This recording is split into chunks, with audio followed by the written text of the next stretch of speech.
Close your eyes for a second.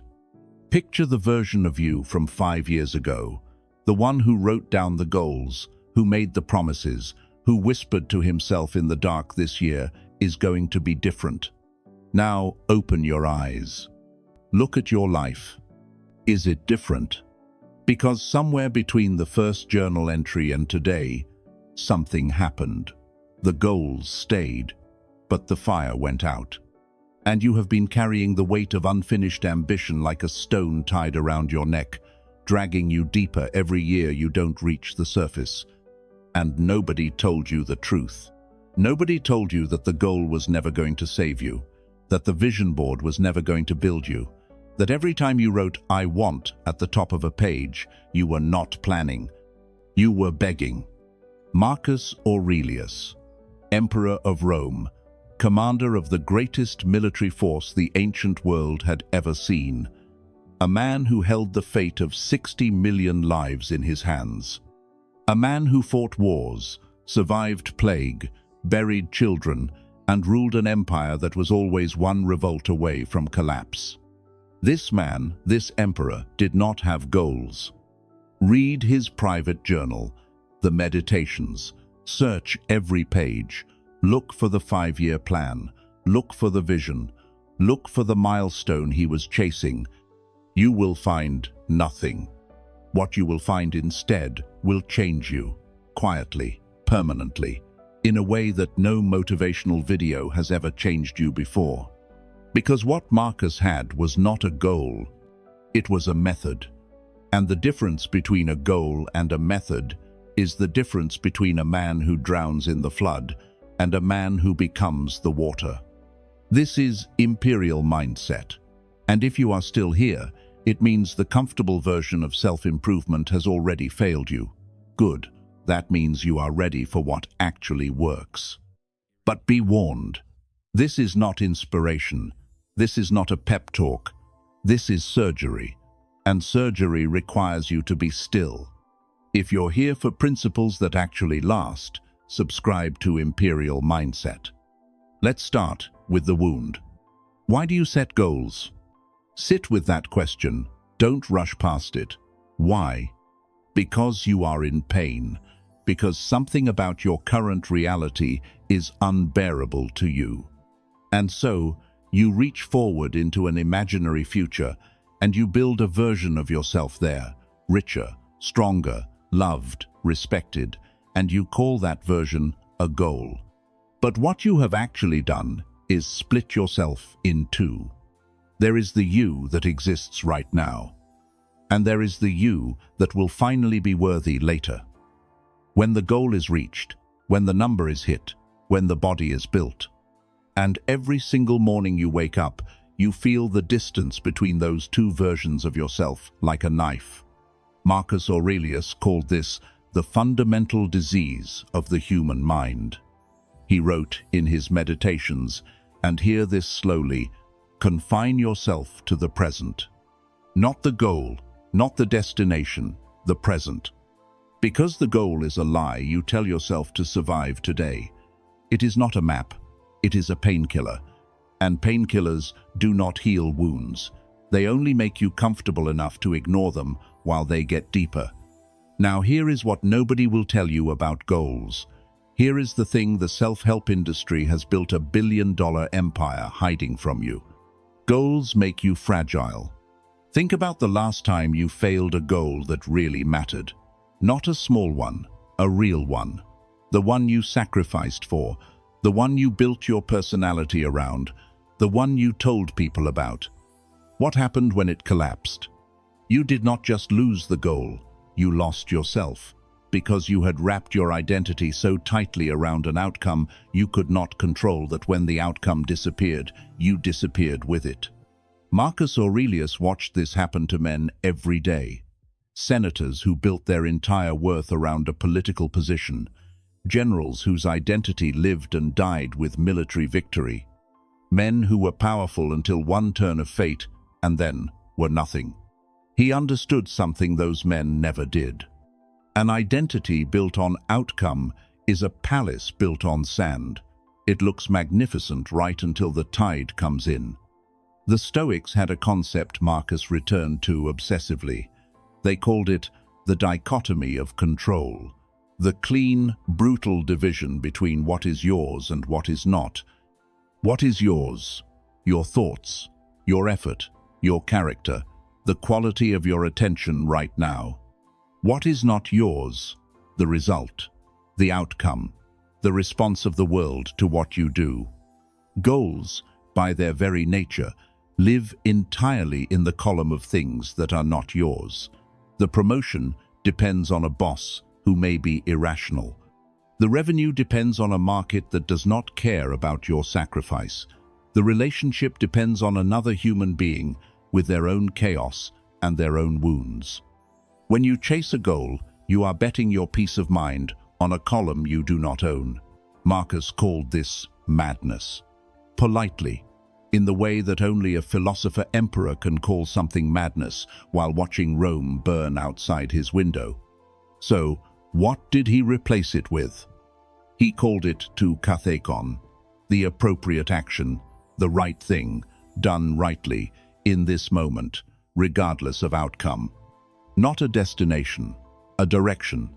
A destination can be blocked, a road washes out, a market crashes, a body gets sick, a competitor arrives, a relationship ends. Your destination is gone, and you are standing in the wreckage wondering what you are now. A direction cannot be taken from you, because a direction is not where you are going. A direction is who you are becoming with every choice, in every moment, whether anyone is watching or not. This is the shift Marcus made, and it is the shift that made him untouchable. Not untouchable from pain. He felt pain, not untouchable from loss. He lost everything a man can lose. Untouchable from collapse. Because when your foundation is character and not outcome, nothing the world does to you can take your foundation away. We live in the loudest era in human history. Every ambition is a performance. Every intention is a post. Every plan is a caption. You announce what you are going to do before you have done a single thing, and you collect the validation like it is currency. But here is what that validation is actually costing you. Marcus Aurelius wrote something in his private journal, the journal he never intended anyone to read. He wrote, "How much more damage, anger, and grief do than the things that cause them?" Now apply that to the anxiety of announced ambition. When you post your goals, your brain receives a chemical reward, a hit of dopamine, the satisfaction of achievement without the achievement. And because your brain has already tasted the reward, the hunger to actually do the work quietly dies. You have tricked yourself into complacency with your own announcement. And then there is the second cost. The moment you tell the world what you want, you hand the world a target. You invite the doubt of people who are stagnant and jealous. You give your critics the coordinates of your ambition. You make yourself predictable. And in a world of chaos and competition, predictability is a vulnerability. Marcus did not announce. He executed. He wrote to himself, not to an audience. He corrected himself in private. He strengthened himself in silence. And the world only knew what he had become when the results were already standing in front of them, undeniable, immovable. Move without announcement. Build without performance. The results are the only press release you need. Now here is where most people abandon this philosophy. Because it sounds passive. It sounds like surrender. If I don't have a goal, what do I chase? And this is the most important question you will ever ask yourself. Because the answer is not nothing. The answer is something far more powerful than a goal has ever been. You chase mastery of the self. Marcus Aurelius wrote, "You have power over your mind, not outside events. Realize this, and you will find strength. Not power over the market, not power over other people, not power over the outcome, power over your own mind. That is the only territory worth conquering, because it is the only territory that is always available, always yours, and always expandable. When you delete the goal of becoming rich and you install instead the daily discipline of financial intelligence, you stop being someone who hopes for money, and you become someone that money flows toward naturally. When you delete the goal of getting fit and you install instead the unbreakable standard of physical sovereignty, you stop negotiating with your laziness every morning and you simply move. Because that is what you are. That is the standard, non-negotiable. The goal asks the world to give you something. The method builds you into someone who no longer needs to ask. Year 166 AD. The Antonine Plague is sweeping through the Roman Empire. Millions are dying. Soldiers are collapsing in the camps. Citizens are dying in the streets. And simultaneously, Germanic tribes are massing at the northern frontier, sensing weakness, sensing opportunity. The goal-setter emperor looks at this and says, "This is ruining everything I planned." Marcus Aurelius looks at this and says, "This is the terrain. Now, let me read it." He does not grieve the plan. He does not mourn the vision board. He looks at what is in front of him clearly, without panic, without illusion, and he responds to what is actually there rather than to what he wished were there. He called this amor fati, love of fate, not tolerance of fate, not acceptance of fate, love. The ability to look at the worst thing happening and say, "This is exactly the material I need," because a method cannot be blocked by chaos. A goal can, a plan can. But a method that says whatever comes, I will respond with reason, with courage, with full attention, that method has no enemy. Because it uses everything. Disaster is data. Failure is feedback. Loss is a lesson in what you were too attached to. The obstacle is not in the way. The obstacle is the way. You need to hear something that this culture will never say to you. You have been too gentle with yourself. Not in the self-care sense, not in the rest and recovery sense, in the standards sense. Marcus Aurelius was not a soft man. He slept on a military cot when the army slept in the field. He ate what the soldiers ate. He studied philosophy at 4 in the morning before the demands of empire swallowed the day. Not because someone was watching, not because it was part of a goal, because he had installed a standard. And a standard is different from a goal in the most critical way possible. A goal can be abandoned when it gets hard. A standard is who you are. You do not abandon it without abandoning yourself. He wrote, "Stop arguing about what a good person should be. Be one. Not become one, be one. Present tense. This moment, this decision, this action. Delete the goal of becoming disciplined. Be disciplined right now, in this choice, the one in front of you, not after the January reset, not starting Monday, now. Because the person you are trying to become in the future, that person is built entirely from the choices the present version of you is making today. And if the present version of you keeps deferring to a future version, there is no future version. There is only an endless present of deferral." Marcus understood this. What you do now becomes permanent, immediately, irrevocably. The question is only whether what you are making permanent is worth keeping. So what does the imperial method look like in practice? Not in philosophy, in a life. On a Tuesday morning when you are tired and the chaos is loud and the goal would already have collapsed, it rests on 3 pillars. The first pillar is clarity. Not goals, clarity. Every morning, before the noise begins, you ask one question: who am I today? Not what do I want to achieve, not what is on my list. Who am I? What are my standards? What is the quality of person I am committed to being in the next 16 hours? You define the character. The character produces the results, not the other way around. The second pillar is compression. Marcus called this focusing on what is up to you. Compress your attention down to only what is within your control right now, Not the year, not the month, not even the week. Today, this hour, this action. What is the most important thing you can do right now that is entirely within your power? Do that, only that, with complete attention. Then ask again. This is not small thinking.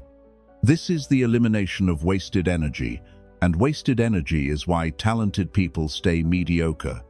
The third pillar is continuity. This is the pillar that separates the Imperial mindset from every other philosophy you have tried. When you fail, not if, when you do not spiral, you do not catastrophize. You do not abandon the method because the method encountered reality. You return, immediately, without drama, without excessive self-criticism. Marcus wrote 2 words that contain an entire philosophy of resilience. Begin again, that is it. You lost focus. Begin again, you broke the standard. Begin again, you wasted the morning. Begin again. The practice is not broken by failure. Failure is part of the practice. The return is where the character is actually built. When you adopt this method, when you genuinely delete the goal and install the standard, something changes in how you carry yourself. Something shifts in your presence. You stop looking desperate. You stop looking like a man chasing something. You start looking like a man who has already arrived at himself. People feel this. They cannot name it. They call it confidence. They call it energy. They call it presence. What they are actually sensing is someone who does not need the outcome to feel complete. Someone whose self-worth is no longer held hostage by a result that has not happened yet.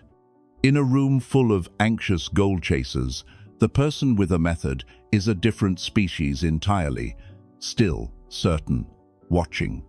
While everyone else is loud about what they are going to become, you are quietly, irreversibly becoming it. Marcus Aurelius died in 180 AD, at the age of 58, on a military campaign at the Danube frontier. He did not die having achieved every ambition. The empire declined after him. His son became one of Rome's worst emperors. The Germanic wars were never fully resolved.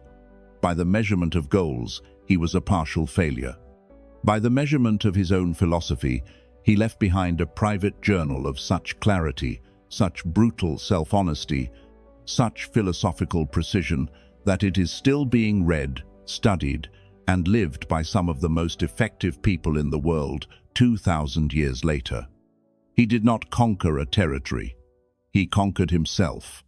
And the self-conquered man is the most dangerous man alive, because you cannot threaten him with what he has already surrendered. You cannot tempt him with what he has already decided does not own him. You cannot break a man who has decided who he is, independent of what happens to him. That is the imperial mindset. Not the mindset of someone who wants more, the mindset of someone who has become more, present tense, ongoing, permanent. You came here for motivation. But motivation is a cheap drug. It wears off. It requires constant doses, and the moment life gets heavy enough, it disappears entirely. What you are leaving with today is something different. You are leaving with a question that will follow you into every room, every decision, every moment of weakness. Who am I right now? And is that who I want to be?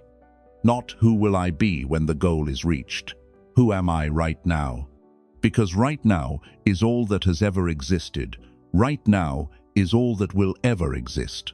And every version of yourself that you have been waiting to become was always available right now. Marcus knew this.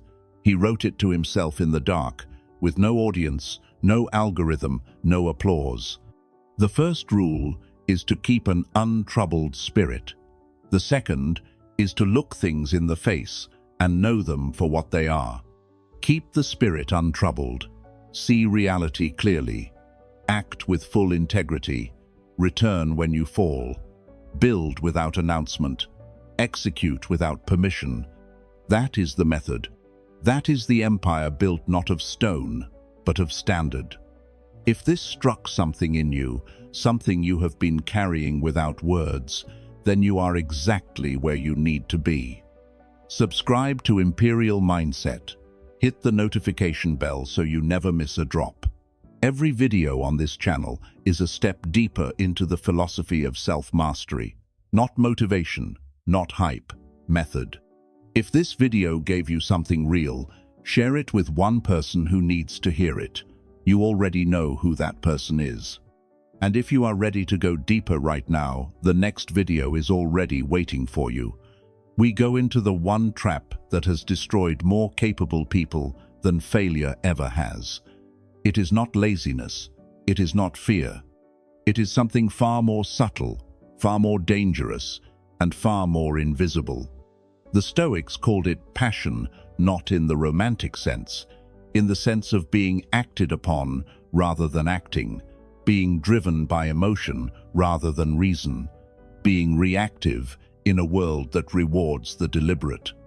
You think you are in control of your emotions. You have no idea how controlled by them you actually are. The next video is on your screen right now. Click it. We go deeper. This is Imperial Mindset. Like and subscribe now. The throne is built one decision at a time.